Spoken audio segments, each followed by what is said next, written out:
Hello, everybody. Welcome. We have just a few, about 30 seconds to start. We're going to wait until noon Eastern time since that's when we told everyone. We are so excited to see all of you that are here. Again, we'll just wait a few more seconds to give people a chance to hop on. We are so excited for today's presentation. So, again, welcome everyone. I hope everyone is having a great day so far.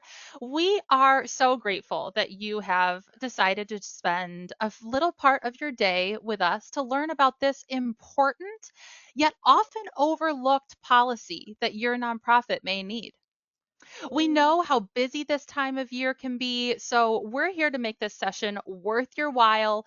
We've packed it with strategies and actionable tips to help you make the most out of your investment policy statement. So, before you start checking emails or thinking about that thing that you need that you're going to do after, give yourself permission to listen and learn during this hour. Remember, keeping your IPS up to date is also an important task on your to do list. So today, we're going to help you do just that. All right, let's go ahead and look at our agenda. So, first, we are going to kick things off today with a warm welcome and a few housekeeping notes. That's coming up next. Then we're going to talk about why an investment policy statement is more than just a policy. It's your guiding light in managing your nonprofit's investments. Next, we'll walk through the steps of building a rock solid IPS that aligns with your organization's mission and goals. After that, we're going to discuss how to keep your IPS alive and compliant because there is no point in having a policy that just sits on a shelf and gathers dust and doesn't do anything. Then we're going to talk about leveraging your IPS in fundraising. We'll explore practical tips on how you can use your investment policy statement to enhance transparency, build donor confidence, and ultimately raise more funds for your organization. Finally, we'll wrap up with a Q&A session at the end. So if you have any burning questions, we've got answers for you. Don't you worry. All right, so some housekeeping notes for us today. This session is being recorded, so don't worry. The recording will be shared after the end of the presentation with you via email. So if you miss anything, don't worry, you can go back in and watch it. As I mentioned before, we will have a question and answer session at the end of today's webinar. So please feel free to submit your questions in the Q&A section and throughout the presentation as you think of them. We had a little issue with our settings, so you'll notice that there's a place to type questions, but the traditional comment section doesn't allow you to leave comments. We apologize for that. Please just put all comments and questions and engagements, compliments if you want to make our day, brighten our day. You can leave just anything you want to note in the Q&A section, and our team can see them and we will address that. All right, it is going to be an insightful session, and I'm excited to dive in with you all. So let's go ahead and review today's goal. Hi everyone, my name is Mindy Mackey. Thank you for joining us here today, and thank you, Megan, for getting us started. So just pausing for a moment to think about our goal today, which is to empower you to build and leverage a robust IPS to help your organization thrive. At Carnegie, we've been serving nonprofits for 50 years. However, in the last 5 years, we've heard from a lot of nonprofits that they feel overlooked and underserved. So after a lot of listening and learning, we've developed a specialized team dedicated to serving nonprofits. And in doing so, we have developed a suite of value-added services that go beyond our traditional investment management services. One of those benefits is what we're doing here today and providing free education and insights around topics that can help you improve and elevate your organization financially over time. So with that, let's do a brief introduction of our hosts. First, we have Carey, who is our mastermind behind nonprofit investing. He is a portfolio manager at Carnegie Investment Council. He has a deep understanding of the financial markets and the nonprofit sector. He provides strategic guidance to help your organization achieve their mission and financially thrive. Megan Lencoski is also here with us today. She is Carnegie's nonprofit development specialist. She's been working in fundraising for over 10 years, and she helps nonprofits grow their revenue and make a greater impact. Today, she will share her insights and practical advice around how to apply fundraising strategies to your investment policy statement. And again, I'm Mindy Mackey. I've been with Carnegie for 10 years, and my main goal is to build strong relationships that enhance nonprofits' well-being and improve their impact over time. And with that, let's dive right in. All right. Thank you, Mindy, for that great introduction. So before we get started, before we dive deeper, everyone, I'd love to get a sense of where you currently stand with your organization and your investment policy statement. So take a moment and think about your organization's current status. Are you one of the few who can proudly say, yes, I have an IPS and it's a masterpiece? If that is you, kudos to you because that is no small feat and not all organizations are there yet. So be proud of yourself and use this time to enhance what you've already built. Or maybe you're in the boat where, yes, you have an IPS, but it's gathering a little bit of dust and could use some updating. Well, don't worry, you are not alone. And today's session will give you the motivation to dust it off and the next steps to take. Perhaps this is still on your to-do list and you're thinking, no, I'm not there yet, but it's on our radar. That is a great start. We're here to help you get started and get it done. And don't worry, it's okay if you're sitting there thinking, Megan, I signed up for this webinar because I don't even know what an investment policy statement is. We're going to break it down so that by the end of this session, you'll know exactly what it is, why it's so important, and how to build one for your organization. So take a second and let us know in the QA, where does your question or where does your organization stand? You can even type 1, 2, 3, or 4 if you'd like to, or maybe you're somewhere in between. Ultimately, no matter where you stand, today's discussion will have something for you. Now, I'm going to hand it over to Carey, who will walk us through exactly what an investment policy statement is and why it's a crucial tool for your organization. Chris, take it away.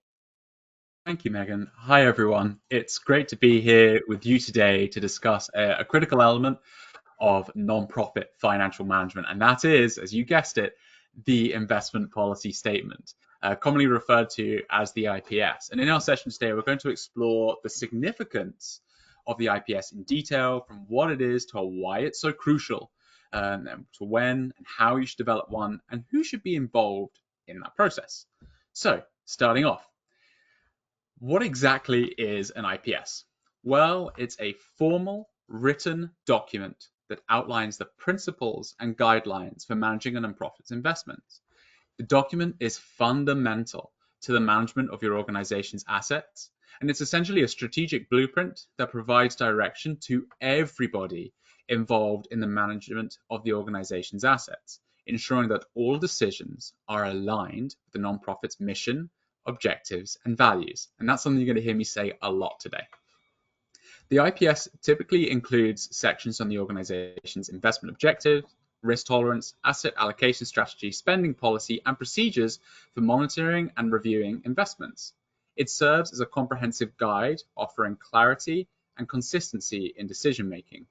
With an IPS in place, the organization can make informed and deliberate investment choices that are consistent with its long-term goals. So why is an IPS important? Now, let's discuss why having an IPS is so important for nonprofit organizations. First and foremost, a well-crafted IPS brings structure and discipline to the investment process. It helps prevent emotional or reactive decision making, which can particularly be tempting during periods of market volatility or financial uncertainty. The financial markets are inherently unpredictable, and during downturns, it's easy to lose sight of long-term objectives. However, with an IPS, you have a predefined strategy that acts as your guiding light, helping to navigate through turbulent times. Beyond guiding investment decisions, the IPS also plays a crucial role in risk management.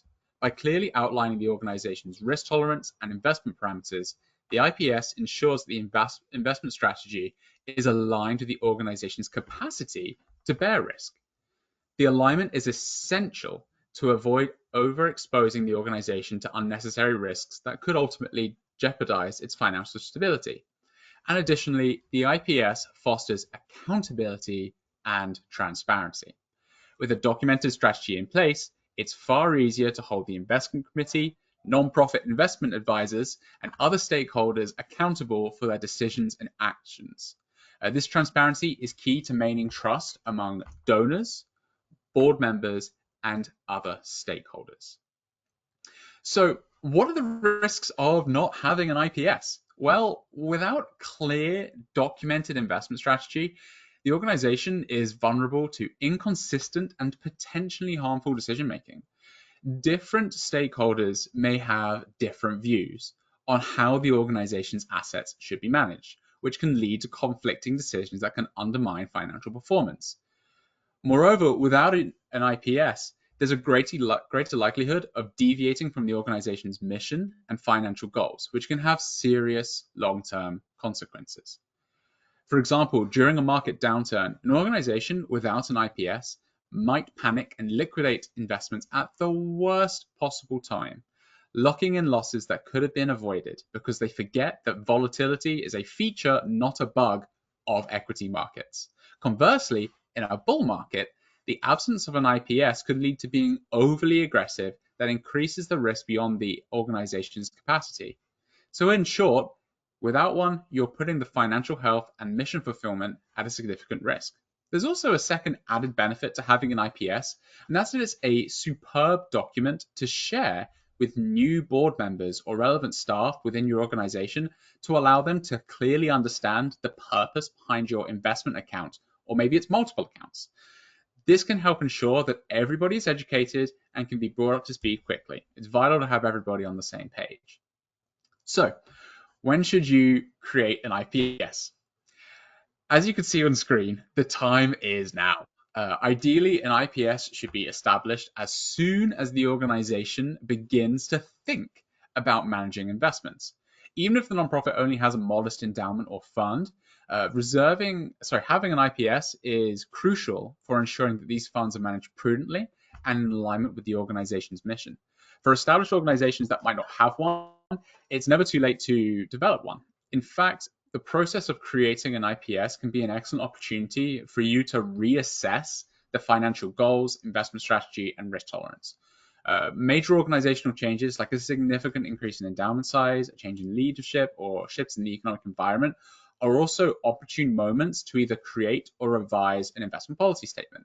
And if you have a fiduciary nonprofit investment advisor, they should be assisting you in conducting annual reviews at a minimum and creating that investment policy in the first place. So, who should be involved? Well, it's not a one-person job. It requires collaboration among key stakeholders to ensure that the final document reflects the organization's collective wisdom and aligns with its mission. Typically, the board of directors, the investment committee, and the organization's financial advisors should all be involved in the process. The board of directors provides strategic oversight, ensuring that the IPS aligns with the nonprofit's overall mission and goals. The investment committee, which is typically consisting of both board members and staff members, are tasked with then going out and working with and finding a fiduciary nonprofit investment advisor to contribute that technical knowledge and help translate the organization's goals into specific investment guidelines. And this collaborative approach ensures that the IPS is well-rounded, it's practical, and aligned with the organization's values and objectives. So with a solid understanding of the importance of an IPS, let's move on to discuss the key components that make up a well-defined IPS, each of which plays a vital role in guiding the organization's overall investment strategy. Those include a statement of purpose and investment objectives. This section outlines the primary goals of the investing strategy, such as preserving capital, generating income, or achieving long-term growth. The objectives should be specific, measurable, and aligned with the organization's mission. They are typically ranked in terms of importance, and if you have multiple accounts, say donor-restricted funds for a specific purpose, as well as a general purpose board-designated endowment, the IPS should address the objectives of each account individually. Asset allocation. So, the asset allocation strategy specifies how the organization's portfolio will be diversified across different asset classes, such as equities, fixed income, and cash. This section should be detailed with target allocations for each asset class, as well as acceptable ranges for variation and instructions on what to do should the asset allocation deviate too far from the prescription outlined. Spending policy. The spending policy defines how much of the investment portfolio can be spent in a given year to support the organization's operations. It should balance the need for current income with a goal of preserving the portfolio's purchasing power over the long term, i.e., making sure we don't run out of money. All too frequently, we work with new clients on revising their IPS. While they might have a policy in place, there's actually no standard stated methodology to calculate it, such as taking the average monthly balance over the last 12 months or the average quarterly balance over the last 3 years to use that as a baseline for determining the percentage to be withdrawn in that given year. And then finally, we have risk tolerance and evaluation. So this component defines the level of risk an organization is willing and able to accept in pursuit of its investment objectives. It considers factors such as the organization's financial position, time horizon, and the potential impact of losses on its operations. This section also outlines the procedures for regularly monitoring the portfolio's performance and reviewing the IPS to ensure it remains aligned with the organization's goals. It should specify who is responsible for these tasks and how often this should be carried out. So let's talk about integrating spending needs. One of the most critical aspects of an IPS is its alignment with the organization's spending needs.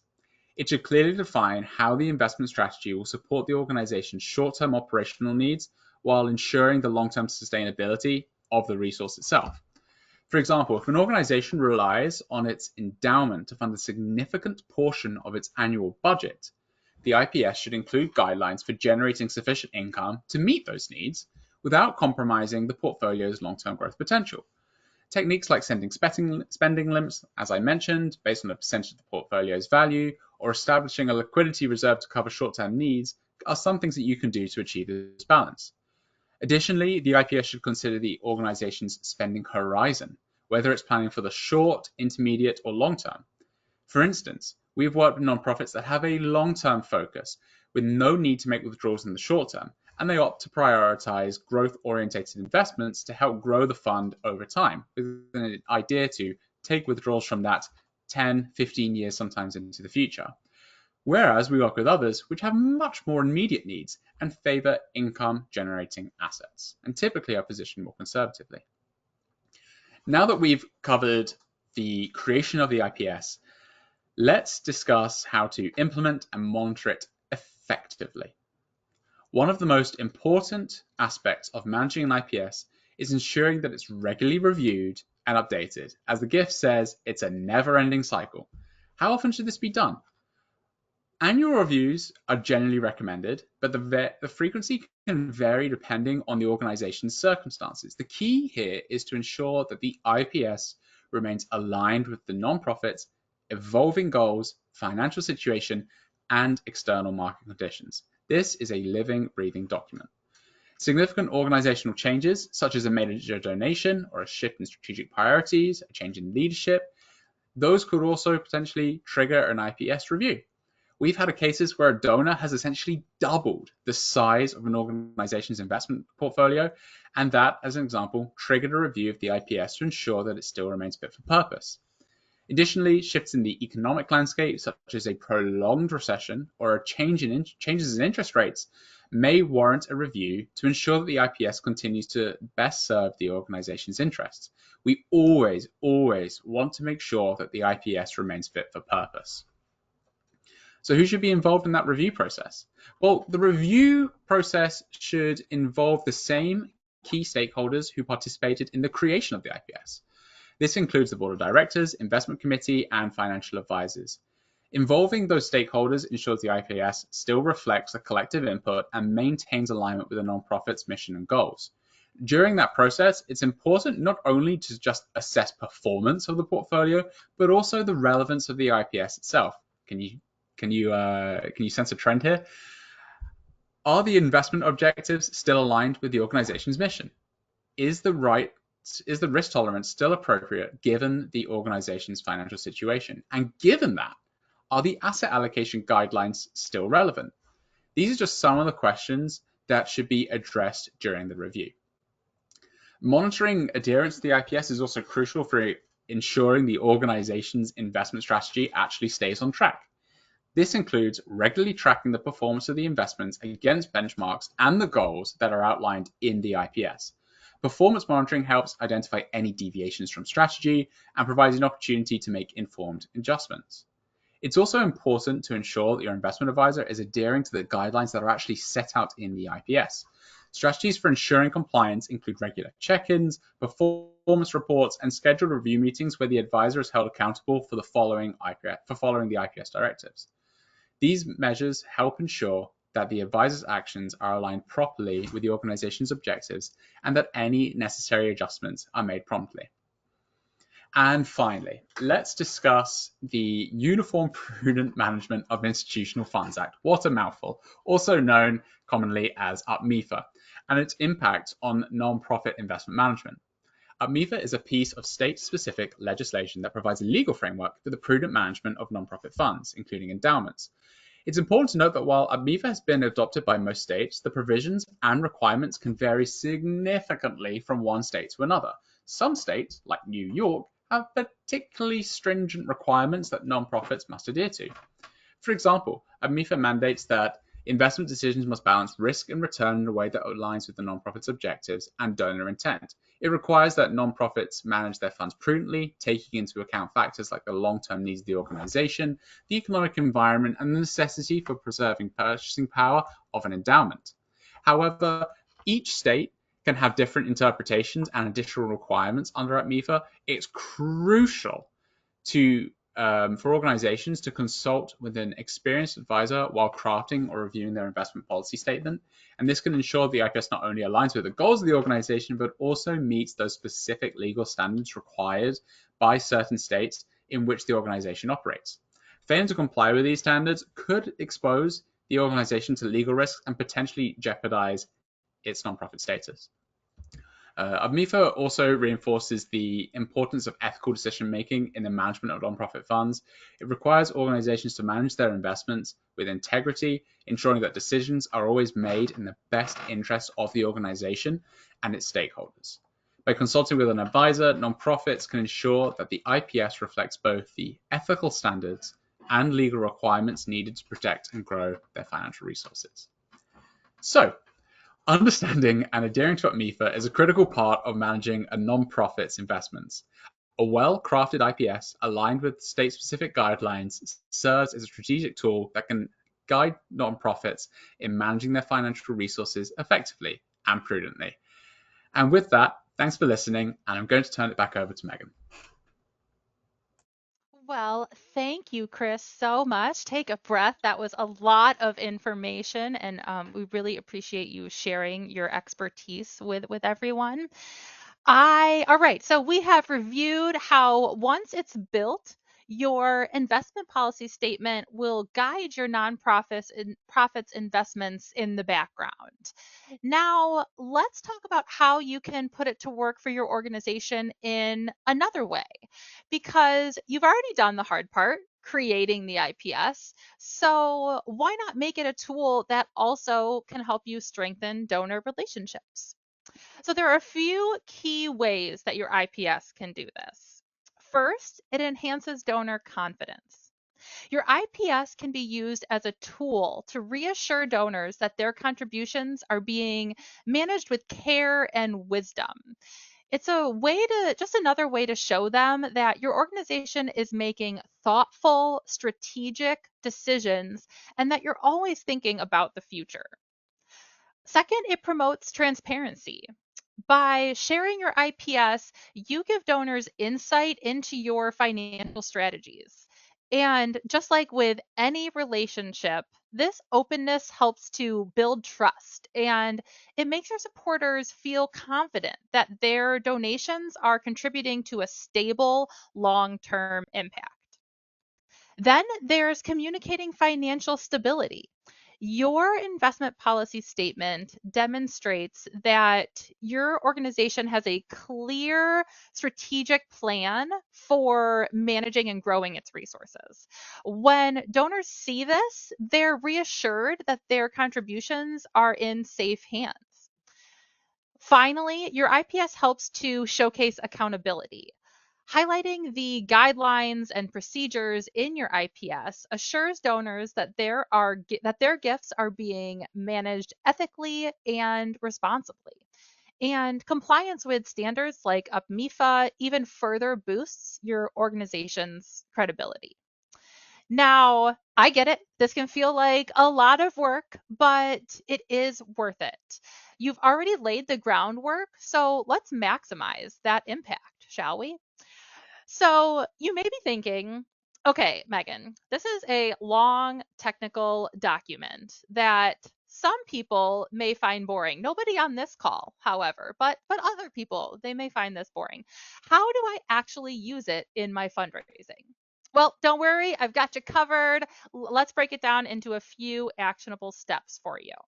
So let's start with talking about nurturing your individual donors, which are my first 2 points on this slide. There are going to be two types of donors. Those that will read the entire thing front to back, make notes in the side section, and follow up with you with questions. And then you will have donors that are really just appreciate seeing that you have one. And it adds that reassurance knowing that you have that investment policy statement.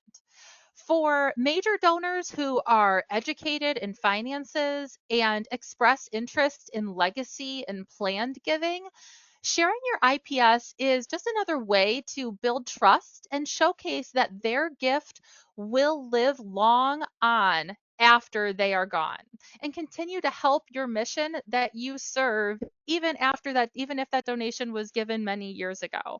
This is very very valuable to that group of donors who are focused on legacy and planned giving. I've found this can be especially effective with high net worth donors as well, who are looking for assurances that their gifts will be managed prudently. So, when it comes to major or planned giving communications, highlight key sections of your IPS to show how your investment policy both aligns with your mission and the donor's values. For other less invested donors, you can simply share highlights or key summaries or key points of your IPS with them. No, you do not have to print out the entire thing for everyone, but add it as a page on your website and link to it or have a QR code that you can put in promotional materials. Highlight it on your giving page near the donate stock information. You can create a short summary of key questions or a graphic that highlights key points that you want your donors to know. Include links or mention it in campaigns that are put out for your endowment fund to remind donors of your long term focus and how their gifts can be used well into the future. Our next tip is to use your IPS to highlight financial stability during corporate sponsorship meetings and when you're writing grant proposals. Corporate sponsors are increasingly looking for transparency and alignment with their values. During your meetings, mention your IPS to build trust. You can also use it as an opportunity to introduce the idea to company leadership of the potential of donating stock to your organization on an individual level. Oftentimes, leadership in companies have stocks that they would be able to donate to your organization, and it's a great way to introduce that option to them. Now for grants. Does anybody else love the grant questions that normally come in this order? One, why do you need funding from us? Followed by two, if we don't give you the money, where will you get it from? Then, lastly, if we choose to fund you, how will you continue to fund this program after the grant period ends into perpetuity? I always felt like I had to prove first that I had no money, then prove that I actually had some other resources to fund my program, but I don't know, I'm just bored and love filling in grant proposals, so decided to ask the funder. And then lastly, state how actually I'm fully flush with money and don't need anything from you. Now, of course, that is an oversimplification of what they want to know.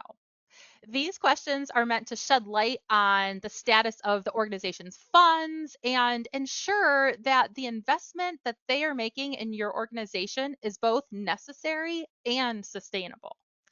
They want to understand that the balance that you're trying to strike ne- between needing to launch or support a critical program and also having a solid plan in place to ensure that your program's long-term success.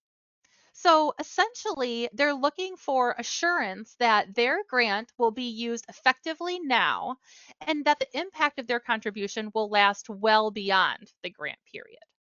So while these questions can feel a bit contradictory, they're really about assessing your organization's financial health and strategic planning. And this is where a strong investment policy statement can help. It not only helps you answer these questions with confidence, but it also shows that you have a thoughtful long term strategy in place to manage and grow your resources. That's the kind of reassurance that funders are looking for. So, when word count or attachments allow, mention or include your IPS in your grant proposal to showcase that you are invested in being around for the long term and that you are good stewards of your money. When potential funders see that your organization is financially sound and has a strategic investment plan, it can give you a big edge over the competition who may not look like they're going to make it through another year. And our last tip for using your IPS to leverage in fundraising is to remember to engage your board members in discussions about the IPS. Chris mentioned this earlier as well, but this not only empowers them to be part of the leadership and the strategic plan of your organization, it educates them on the different ways that there are to support your organization. A reminder, your board members are your biggest supporters. So make sure that they are educated and know about all the different ways there are to support your organization.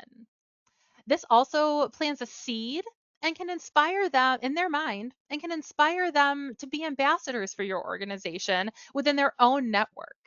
How great would that be if you had discussions with every board member and educated them on the benefits of donating stock for both the donor and the nonprofit? And then even if those board members didn't donate, if each of them identified one person in their network that could benefit from that discussion would have a large return on investment for your organization. So, by doing all of these things, you're turning what might seem like just another policy document that we have to create into a tool for building trust and securing more funding for your cause. It's about working smarter, not harder. And really, around here, we love that. We're all about it. All right. So, what are your next steps? Start drafting or updating your IPS. Now, as you've seen today, navigating your investment policy statement can be a bit complex, but it is essential for the financial health and transparency of your organization. If you work with an investment advisor or legal team, now is a great time to reach out to them. They're your go to resource to help you get through this process. Now that you're educated on an IPS, you can go in with a clear understanding of what you need and how it can benefit your organization. You're equipped to have informed discussions, ask the right questions, and ensure that your IPS aligns with your mission and long term goals.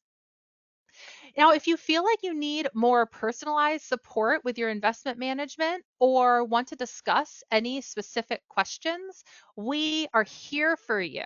So please don't hesitate to contact us, reach out. We are more than happy to help.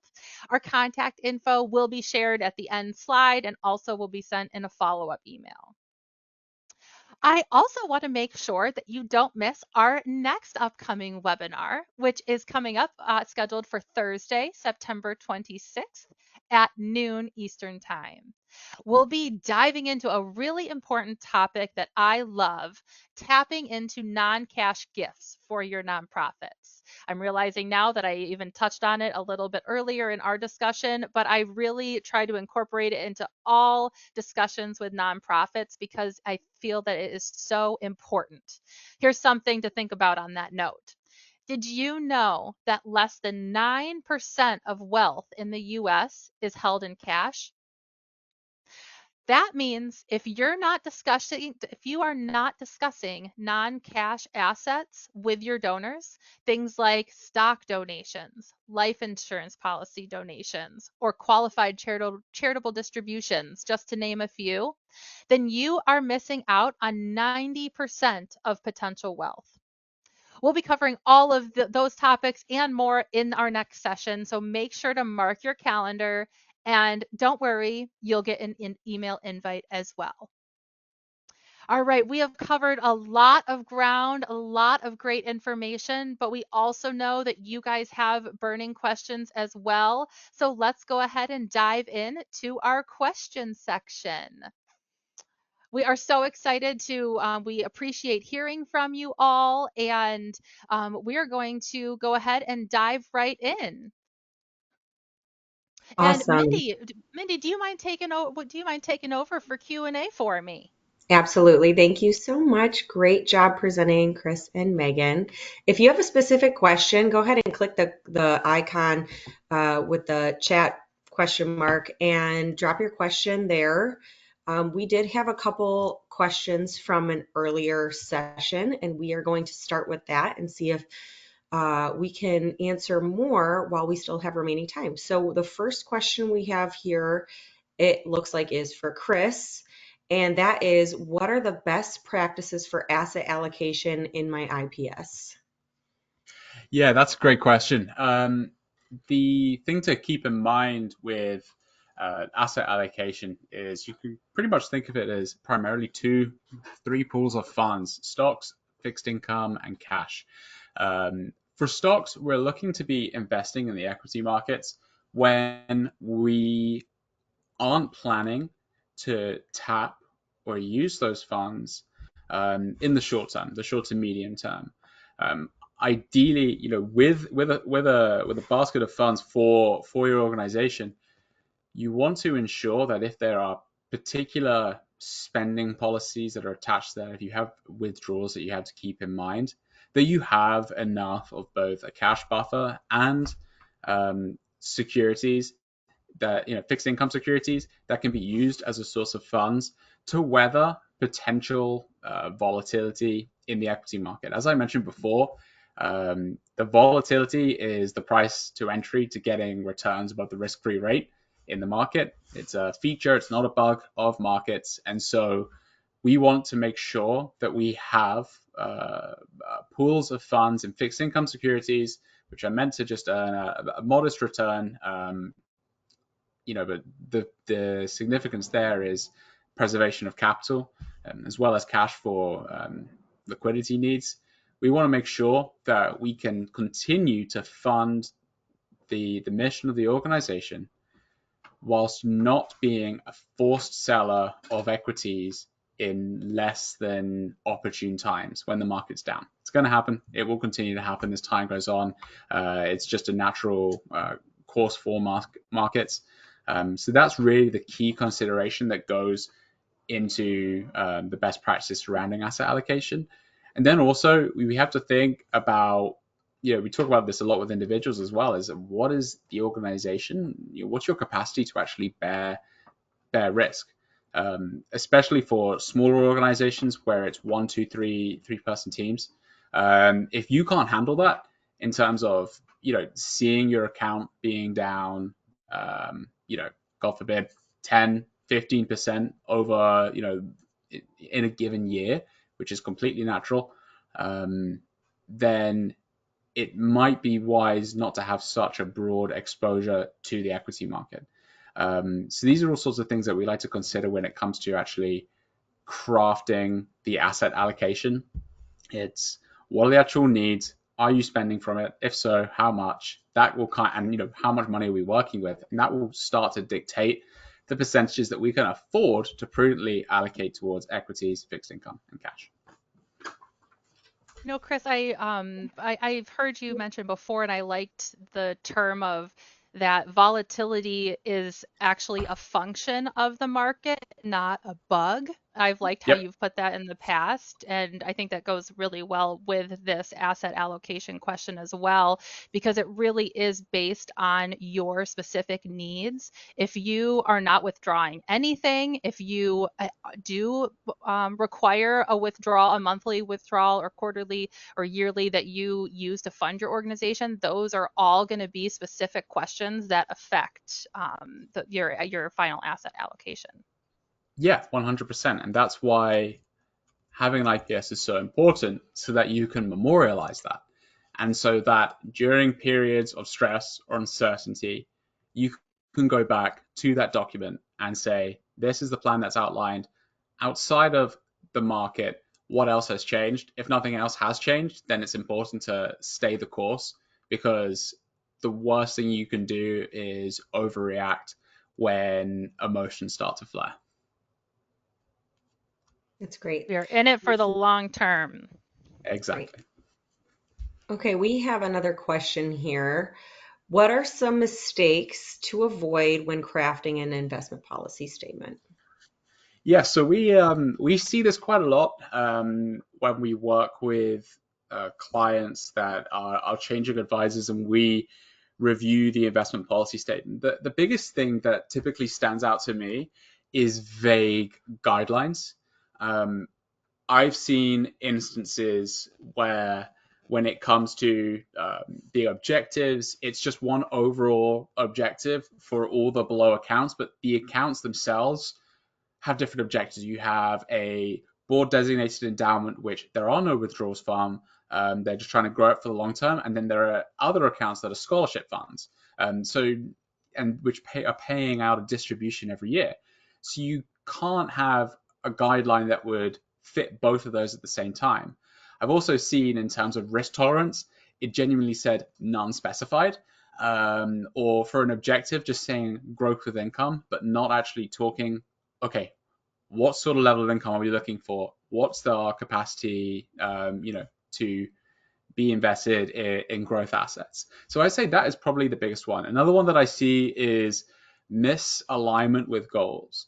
And this can be the fact that they are looking to be withdrawing X amount from their portfolio, but based on the funds that they have, that's just sometimes not realistic. And then they'll say, oh, but there's investments that can pay, a 10% dividend interest rate. And then you say, yes, and if the investment continues to fall, it will start paying a 12% interest rate, dividend payout rate. So those are sorts of things that we have to see, making sure that not only is the IPS fit for purpose what the goal is, but that the goal is actually achievable in the first place. Because, again, we have to remember that both yourselves as board members and us as your advisor, we're all fiduciaries, and we have to give that fiduciary standard to the organization and making sure that what we're doing is prudent. So those are some of the things that we can see, and you can avoid these by clearly defining your objectives, involving key stakeholders, and then regularly reviewing your investment policy statement as you would typically in an annual meeting, if not more frequently, to make sure that it remains to be fit for purpose. I think that's what came to my mind, Chris, your last point of reviewing when I was thinking of some top pitfalls. I know, when I was working in nonprofit and fundraising, I know how many policies there are that you have to create. For instance, we were accredited by CARF, and so all the policies that you're going through, and how easy it is to check the box that it's done and then have it sit up there and never be reviewed ever again, or until that 3 4 years comes back when you are going through another compliance. And so I think a great first place now, if you guys are on this call, you obviously are invested in your investment policy statement. So whether you have, if you have one already that has at least been started or that is in place, I think a great place to start is to take a few minutes and read through it yourself and see where are there holes. It could have been a previous director or someone that was in your position before you that created the policy, but as we've seen, even though a policy is quote unquote created, it doesn't mean that it is actually complete. That's really helpful, Megan. Thank you. And we have one final question here, and that is, we work with an if financial advisor. How do we ensure they adhere to our IPS? Sure. Well, I mean, think about it for yourself and your personal assets. You are getting regular, frequent communication with your advisor, and that's the biggest part. It's frequent communication. Um, Most advisory firms are required to, as part of their Form ADV, send out regular quarterly performance reports. For clients, we do that, and for some, we do monthly when they request it as well. Um, and that you have scheduled review meetings. There are many ways to make sure that the advisor is in line with the criteria that's set forth. Just to take asset allocation for an example, at Carnegie we have a drift map, and what essentially that means is how do your percentage exposures to equities, fixed income, and cash, how do they drift over time? Because markets, equity markets typically, in terms of growth, outpace that of fixed income and cash. And so that allocation is constantly changing, and you are able to pull that up and pull up the tolerance bands and make sure that you remain in compliance. That's a pretty typical way in which it's done. A lot of nonprofits will also set out particular constraints or restrictions in terms of making sure that the assets that you're investing, the underlying companies that you invest in, align with the mission and the goal, or you might want to avoid particular industries or certain companies. And one thing that you can do is typically within reports, obviously you must get, at least in my opinion, a statement of your overall holdings, but there should also be transaction reports associated, and that should, if it's detailed enough from your advisor. If not, you should ask them to provide that level of detail. The companies and the sectors that you either have bought or sold over a particular time period. Those are just great ways to ensure that your guidelines that are stated within the IPS are actually being matched. And if I can break down even a little bit what you said, even more so, it really comes down to communication with and access to your investment advisors. You should have regular meetings, check-ins. You should be getting those reports and being able to see if what you set forth in your investment policy statement is being followed. And if there are questions that you have, never hesitate, never feel embarrassed if you don't know, if it's something that's out of your scope that you don't know. That's why you have investment advisors. And so always feel open to reaching out to them, to having those discussions, because ultimately that's what they're here for. And we love it, right, Chris? Yes, We love exactly. when Yes, we we get to do. talk with our clients. So, And all Mindy, as you right. said, Oh, I was going to say, as you said, one last question. We actually did have one come in from Betsy, and she wrote, "How does a board designated endowment for a small organization work into the IPS?" The simple answer is that the IPS is going to cover that account, but by nature of it being an endowment, that's an investment account for the benefit of the organization. That uh, that account in and of itself should have an investment policy that is attached to it. And depending on the needs of your particular organization and what you're looking for, will dictate how it is constructed, and all those other building blocks that we discussed beforehand. Trying to make sure that I answer that question sufficiently. But yeah, essentially, the designated endowment that you have should have its own IPS that can and making sure that then that IPS and what its directors are for how it's invested meet the goals of that in the first place, to help support your organization. If you have any other questions, reach out to us on the next slide. yes. Great. Thank you. Well, great segue for me, Chris. Yes, we have really enjoyed the meeting with all of you. If we didn't get to your question, or if you would like some more specific answer, Betsy or anybody else, please feel free to reach out. Our contact information is here on the screen, and it will also be sent out in an email as well. So, I hope that you found a lot of valuable information in our presentation, and that you're leaving with some ideas on how to build out your IPS and update it to guide your nonprofit's finances. Remember, again, we are here to support you. And so please don't hesitate to reach out if you have any further questions or need any additional guidance. And don't forget to mark your calendars for our next webinar on September 26th at noon Eastern Time, where we will dive into the power of non cash gifts for your nonprofit. It's really one of the biggest opportunities that we see in fundraising for nonprofits. All right. On behalf of everyone at Carnegie Investment Council and us at the Carnegie Nonprofit Team, thank you again for giving us your time today. We look forward to continuing the conversation and helping your organization achieve its goals. So, we are going to give you a few minutes back in your day, and I hope you have a great rest of your day. Thanks, everyone. Bye bye. Thank you.